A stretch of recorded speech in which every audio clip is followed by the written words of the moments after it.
WXOS, WXOS HD1 East St. Louis. 101 ESPN is driven by Auto Centers Nissan, home of the lifetime warranty and 30-day return. It's time for the First Community Credit Union Blues postgame show. Presented by Scott Lee Heating Company and Urban Chestnut Brewing Company on 101 ESPN.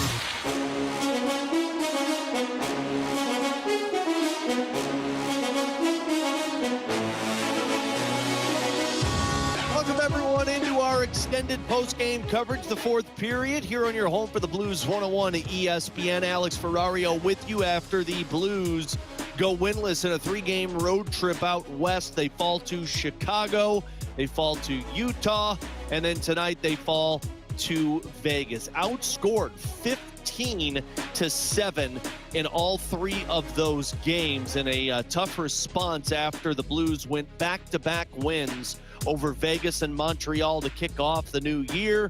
3 days off, and then they lay eggs in Chicago, Utah, and Vegas. And now, Western Conference is starting to distance itself from the Blues. The wild card spots that are currently held by the Seattle Kraken and Utah Mammoth, 48 and 47 points, may not seem like a lot because that's only 5-point difference. And one of those teams, the Mammoth, only has one game in hand on you, but they, of course, have beaten you twice this season, and in regulation wins, they've got one fewer than you. They do have one game in hand, which would essentially make that a 7-point difference if you assume they win that game. But the Seattle Kraken that sit in the top wild card spot have 48 points, which is 6 more than the Blues, and they have 3 games in hand. So you assume those are all wins. That's a 12-point difference. So the wild card is starting to distance itself, as is some of the teams in front of the Blues. The Kings have 46 points with 3 fewer games played. The Blackhawks have 3 points more than you with 1 fewer game played. Same with the Anaheim Ducks. The Predators 2 points ahead of you with 2 fewer games played. And then it's you in Calgary at 42 points, Winnipeg with 37, and Vancouver with 37. All of those teams, by the way, have played fewer games than the Blues. So the Western Conference is starting to separate, and the Blues stuck towards the bottom. So let's jump right into it. We'll hear from Jim Montgomery in just a bit. We'll have our final look, talk a little more about that Broberg extension, and let's jump into it with our takeaways tonight. It's time for tonight's 3 takeaways, presented by Ted Drew's Frozen Custard, a St. Louis tradition for over 95 years. Unmatched quality, unforgettable taste. First takeaway, and I know it's going to sound crazy because it's a loss, but I actually liked the Blues' push in this game. They just suffer from not having secondary pieces.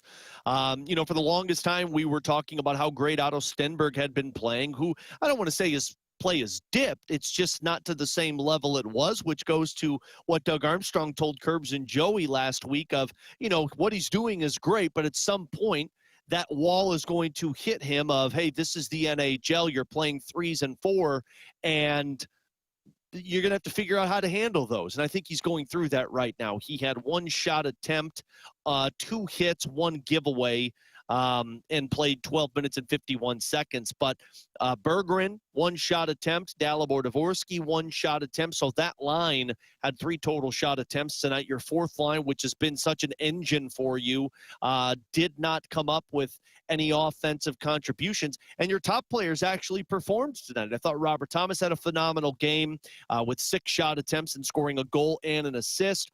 Jimmy Snuggerud, once again, a shot machine with 7 of them. Jordan Kyrou had 5 shot attempts. Your top line showed up, but they didn't put the puck in the back of the net, and you didn't get that secondary scoring. And I did like the push, though. This wasn't a game that I think you look at and say, they didn't have any effort, or they didn't look like they were ready to play. They were ready to play. It looked like they got stunned a little bit by what happened with Philip Broberg early on.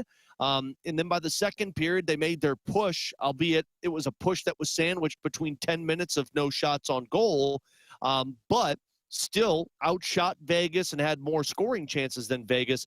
They just struggle from putting the puck in the back of the net. And I think that's that shot-first mentality that Jim Montgomery has talked about. Had 41 shot attempts tonight. To put that into perspective, 52 shot attempts from the Vegas Golden Knights. Second takeaway for me, it was a good response by Jordan Binnington.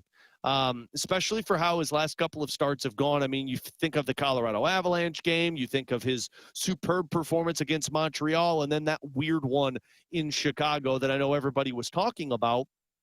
This wasn't a game that I look at and say your goalie didn't make the save for you.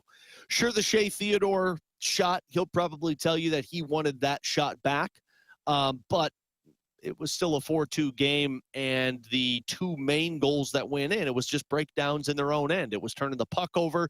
Jim Montgomery said that against this team, you can't shoot yourself in the foot and make mistakes in your own end, and the Blues made two mistakes in their own end that cost them and put it into the back of their net. So I know it's like a consolation prize, but I did think it was a really good response from Jordan Binnington. And then the third takeaway from me tonight, I think the third takeaway does need to be that hit on Philip Broberg. Joey said it on his breakdown. I was texting with Cam Jansen as well. It may not have been a blatant slew foot to where when you see it, you say, oh my gosh, I can't believe they allowed that. Like those were the PK Subban ones where it was obvious he kicked his foot out from under him and watched him fall.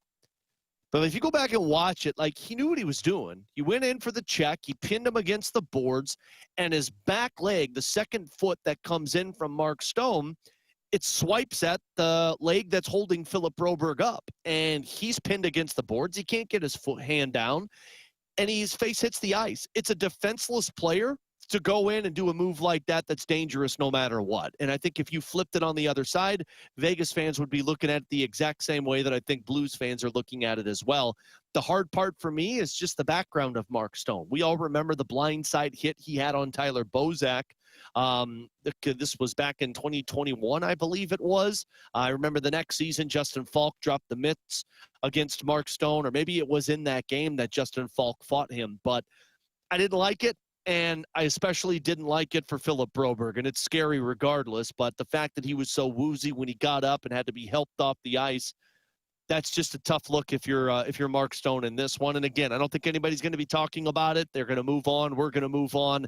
I just didn't like the play, especially for a guy that does have somewhat of a history with some cheap shots at some point throughout his career. So those are my takeaways. As always, we want to hear yours. 314-399-9646. You can also tweet them to me at Ferrario101ESPN or over on our YouTube chat at 101ESPN STL. But with that being said, let's see what Jim Montgomery had to say following tonight's 4-2 loss to Vegas.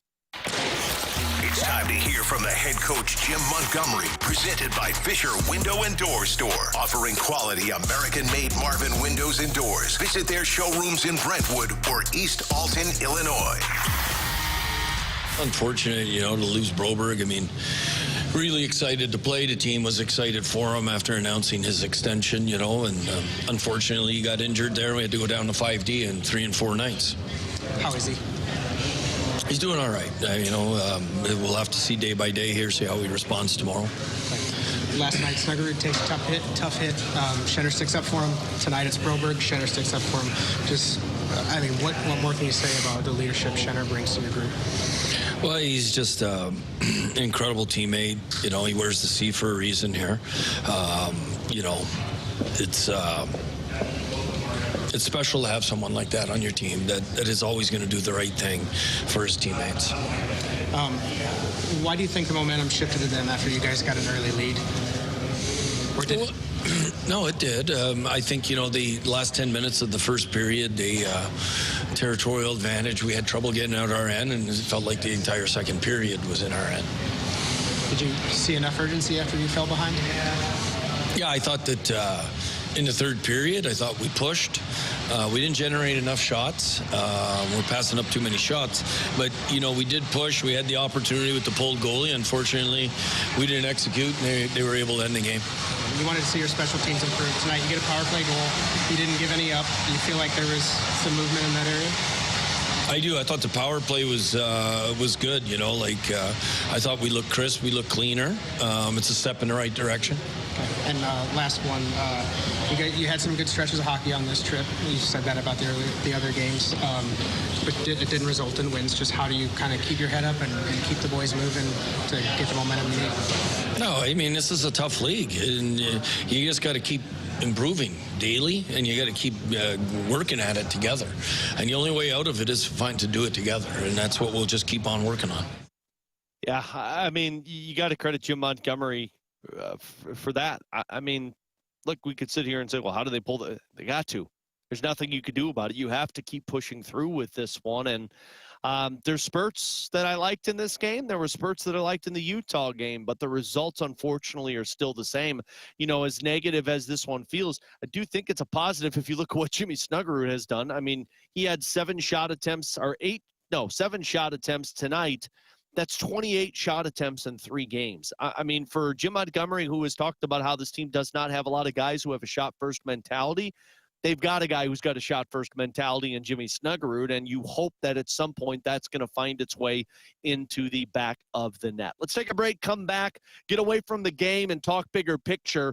Our soundbite of the night, we're going to hear from Doug Armstrong talking about the Broberg extension. One, it's really good news to hear Jim Montgomery say Broberg's doing okay compared to what it could be for how that looked when he hit the ice. So hopefully we'll get good news on Monday when the Blues return to action in practice. So we'll have our soundbite of the night here from Doug Armstrong on the Broberg extension, and then I'm going to give you my thoughts on the Broberg extension and how it's a massive steal for St. Louis. So we'll do that on the other side following a 4-2 loss of the Golden Knights. Alex Ferrario with you on your home for the Blues 101 ESPN.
Welcome back to the First Community Credit Union Blues postgame show. Presented by Scott Lee Heating Company and Urban Chestnut Brewing Company on 101 ESPN.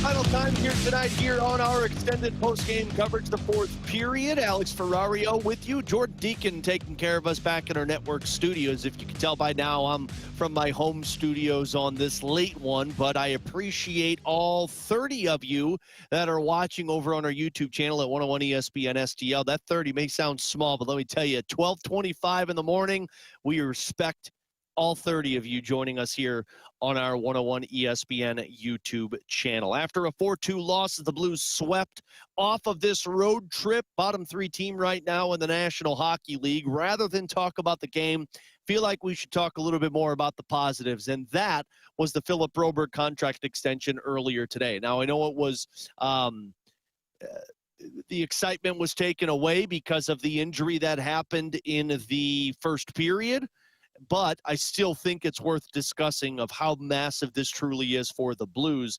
Before I explain, let's get our soundbite of the night and hear Doug Armstrong explain this contract extension. A little background on this cut. Doug was asked about Broberg deciding he wanted to stay in St. Louis. And for context, Jeremy Rutherford of The Athletic spoke with Broberg's agent, Darren Ferris, who was notorious for trying to take his guys to free agency. Mitch Marner was one of his free agents. And Darren Ferris had said that his side wanted a 4-year deal. It would have been 2 years to the restricted free agency and then 2 years of unrestricted free agency.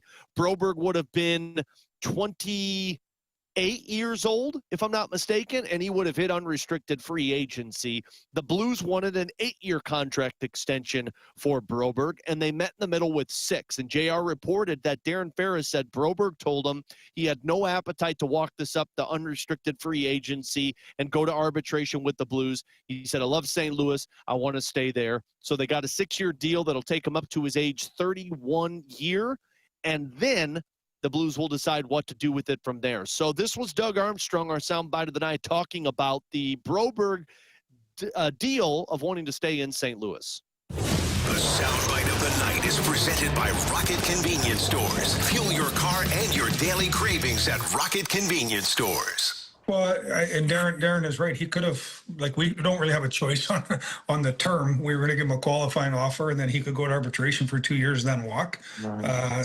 So he needed to want to be here, and I think it shows his character. He wants to take ownership in this team. We've talked to him about that. There's a group of, whether it's Jake Neighbors up front, Philip, we want these guys to start taking ownership in this group to help push it forward and to play a major role in that. And I think that he believes that, I don't want to, we brought him here under different circumstances, and I think he appreciates that opportunity we've given him. And now, what I'm excited about is the trust that he has in Alex and the group moving forward, that we can build a winning team around him. But he's a high character person. There's no, and our research showed that before we offered, he or Holloway offered those, we gave those offer sheets to, we knew they were high character people. So Doug Armstrong talking there about Broberg, and just my quick reaction to this. And I said this on the Last Minute Blues podcast. I said this on BK and Ferrario. My bigger thing wasn't what the payout was, the AAV. It was how many years he was going to sign for. And I said anything over 3 years to me was a win, because for a guy like Broberg and the cap where it's headed as a defenseman, where you're already projecting to be a top pair guy, you're talking about $10+ million. I mean, the salary cap is going to go up to $113 million in 2 years. $10 million is 10% of the cap.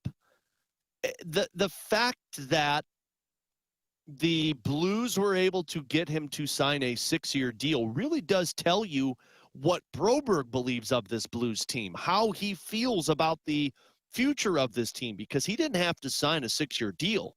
He could have gone 2 years, walked it up to free agency, and then said, let's see where you're at. But instead, he opted for 6. Now, sure, he didn't do 8 years, and I don't blame him for not doing 8 years. That's the difference of being 31 and 33 years old as a defenseman. That's the difference of getting a 4-year deal and a 7-year deal again. So it's smart by him to go 6 years. And my guess would be the agency told him, don't go over 6. We could still get you another massive contract if your career continues the way you expect it to. But to not only get him for 6, and to get him at $8 million, I was looking at this, that's less than 10% of the cap. And Joey mentioned this in our extended pregame. Now, he's not saying he is the same guy. He's just saying he could be the same guy. Joey compared it to Victor Hedman in terms of how calm he is, how not affected he is by things go bad or things go well, and just his impact on both sides of the ice. And Joey's not far off. The difference between Victor Hedman and Philip Broberg was when Victor Hedman came into the NHL, he was a everyday guy from start to finish. Broberg was kind of toyed with for the last 3 years of a little of the NHL back to the AHL, little of the NHL back to the NHL. Last season was his first full season in the NHL as a defenseman. Think about that for a minute. So I went and looked at it, Hedman's first 139 games versus Broberg's 139 games. Very similar points, plus minus in favor of Broberg. And mind you, that was a Tampa Bay team that had the Stamkos and the Kucherovs that were already kind of building towards what they were for the last 10 years. And Hedman's big deal was $7.875 million for 7 years. And at the time, that was 13% of the cap. So the fact that they did this for 6 years at $8 million, when the cap is going to be at $113 million in 2 years, which if you're going off of inflation, 4 years from now, when Broberg's making $8 million and 28 years old with 2 years left, the cap could be at $120+ million, and he's making $8 million as a top pair defenseman. So to me, this was a massive steal from the Blues, and I also think it tells you Doug Armstrong, Alexander Steen, Jim Montgomery see Broberg as the face of this team moving forward. You heard Doug reference in his cut there about, we've had conversations with these guys that this is your team to take over. He mentioned Broberg. He mentioned Neighbors. That's the important factor into this. They paid the man what they thought he was worth. Now he's here. Now he has the comfortability to start taking over this team as one of the leaders. He's starting to get some power play time. He's already 13th highest defenseman in the National Hockey League at even strength ice per game. You're going to start to see that transition into him being the top guy on this team as they try and reshape this core. And it wouldn't surprise me to see Philip Broberg wearing a letter as early as next season, barring what this roster looks like post-trade deadline. So just some of my quick thoughts on this Broberg extension. It's a massive deal for the Blues. Let's hit our final look tonight. It's time to take a look back at tonight's game with the final look. Driven by Pure Performance. Only stop for all your aftermarket vehicle needs. Look back to the game on this one. Final thoughts. This was a rough road trip to go through. I think this is the road trip that if people weren't already bought into the mindset that the season might just be a lost season, this feels like it could be the road trip that does it. I mean, 3 losses against 2 teams that were right within striking distance of you. Chicago was behind you. Utah was 2 points in front of you. And now Chicago's 3 points up on you. Utah's 5 points up on you. Things are starting to distance themselves. The Blues just continue to struggle from a couple of things. One, finding a way to put the puck in the back of the net consistently. They just don't have that tier of guys that can continue to assist when others dip off.